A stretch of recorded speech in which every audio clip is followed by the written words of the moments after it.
So maybe a lot of people, you hear the thing where it's like right before you have your breakthrough or right before you have something from God that happens, that you're going to be extremely attacked. If you are right there at something that's God's will, if there's a door that He's going to open for you, that's when Satan's going to attack you the hardest. And I'm going to tell you, God's shown me a lot of things through the training, my training with Him.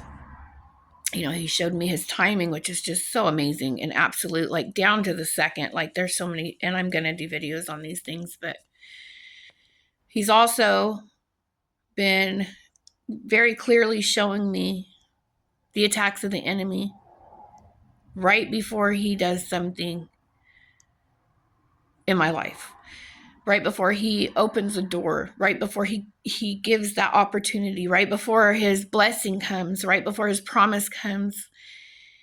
Where before maybe I would have fallen into that trap for days in my head, or with the spiritual warfare, with the depression, with the anxiety, with the doubt, with the hopelessness, with all these things.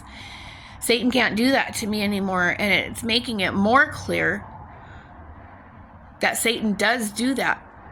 He does heavily put things on you to try to put you in that place of despair and hopelessness and lack and want and distrust and unfaithfulness and all these things and disobedience. He really does that. So if your spiritual warfare is increasing, that is when you dig into the Father the most. You should always dig into the Father, but when you start seeing those increases and those attacks, thank the Lord. Thank our Father in heaven. Thank God and Jesus for what they are getting ready to do in your lives. And do not let the enemy win.